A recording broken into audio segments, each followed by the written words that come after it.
Ah, my beloved children of the modern age, how you marvel at the fruits of innovation, how you worship at the altar of glass and metal.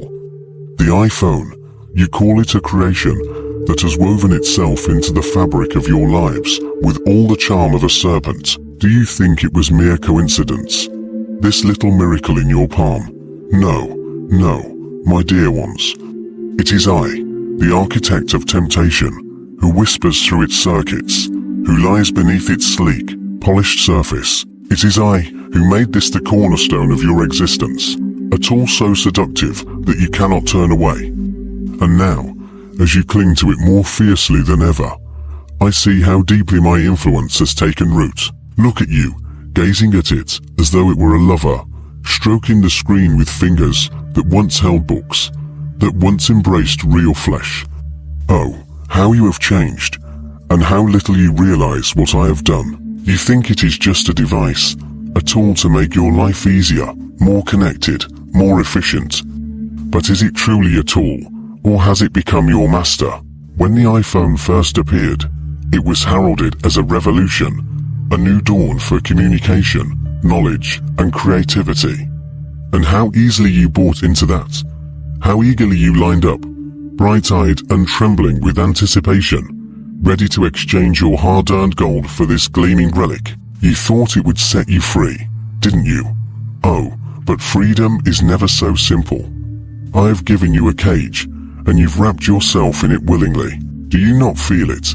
The weight of my presence every time you unlock that screen. The world has become a smaller place, yes, but not in the way you imagined. I have woven a web, a net that binds you tighter with every tap, every scroll, every notification. You carry it with you everywhere, a portal to endless distractions, a mirror that reflects only the image of what I want you to see. Oh, how sweetly you dance to the rhythm of my design, your attention fragmented, your desires reshaped. Think of how it began, a device to call and text, to send messages across the ether. But it was never meant to stop there. I whispered into the ears of its creators, guiding their hands to forge something more than just a phone. I wanted something omnipotent, something omnipresent. With each iteration, I gave you more reasons to cling to it, to rely on it, to worship it. Cameras, apps, social media, all the little trinkets that keep you coming back, keep you tethered. But let us be honest with each other, as only you and I can. The iPhone is not just a gadget. It is a symbol, a totem of status, a badge of belonging. You know this, deep down. It is not enough to own one, you must have the newest, the shiniest, the best. And why? Because I have planted in you the seed of envy, of comparison. I have made you crave what others have, to fear being left behind in the great race of consumption. Look at how you covet the next model, how you anticipate the next unveiling, as though it were a holy sacrament. Each year, you gather to watch as the high priests of Silicon Valley unveil their latest marvel, and you cheer, you applaud, you pre-order. I watch with glee as you count down the days until it is in your hands. But the real beauty of my design lies in how it has reshaped your minds. Once, your thoughts were your own. Your time was yours to spend. Now, you belong to me, though you may not realize it. Every time you check your phone, every time you swipe and scroll, I am there, guiding your thoughts, shaping your perceptions.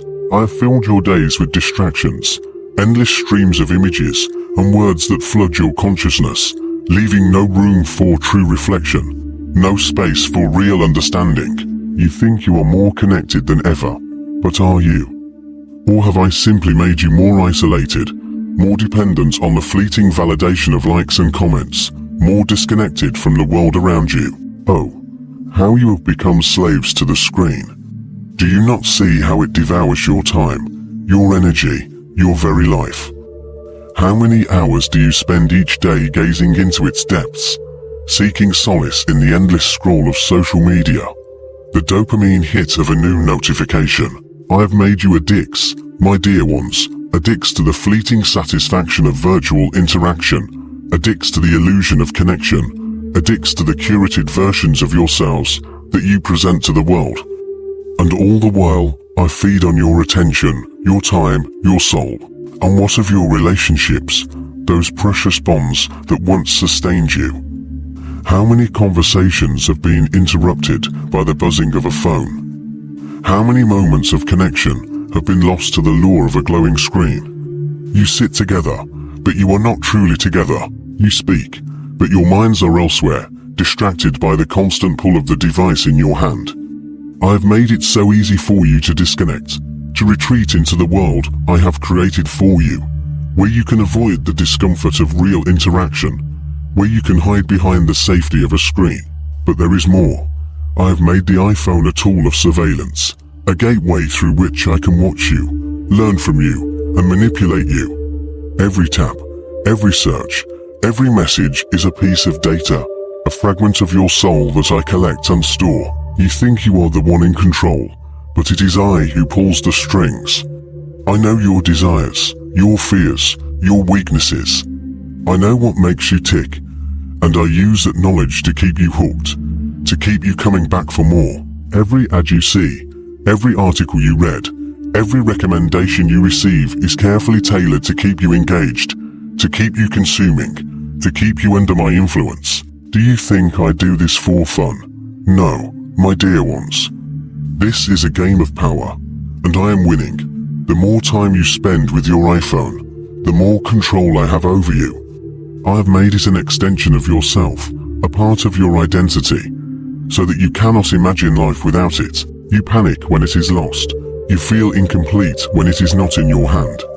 I have made it your constant companion, your confidant, your crutch.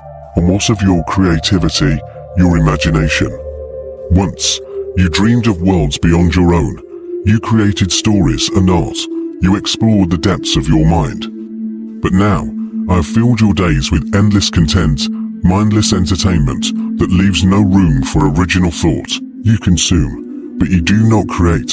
You watch, but you do not participate. I have dulled your minds, numbed your senses, and made you passive spectators in your own lives. But do not despair, my dear ones, for I am nothing if not merciful. I offer you a choice, though it may not be the one you want. You can continue down this path, clinging to your iPhones, seeking solace in the endless scroll, or you can break free. You can turn away from the screen, from the distractions, from the false connections I have created for you. You can reclaim your time, your attention, your soul. But let us be honest with each other. As we have always been, you will not choose freedom. You will not give up your iPhones, your apps, your notifications. You are too far gone, too deeply entwined in the web I have woven. And that is why I love you, my dear ones. For in your weakness, in your dependence, I see the beauty of my creation. The iPhone is not just a device, it is a symbol of my triumph, a testament to the power of temptation, a reminder that no matter how far you advance, no matter how much you innovate, you are still, at your core, creatures of desire. So, go ahead, my beloved children. Continue to worship at the altar of the iPhone. Continue to seek validation in the virtual world, to lose yourselves in the endless scroll. I will be there, watching, guiding, feeding on your attention, and when the next model is released, when the next update is announced, I will be there, whispering in your ear, urging you to upgrade, to consume, to keep chasing the illusion of satisfaction. For that is the true beauty of the iPhone, my dear ones. It is a desire that can never be fulfilled, a hunger that can never be sated.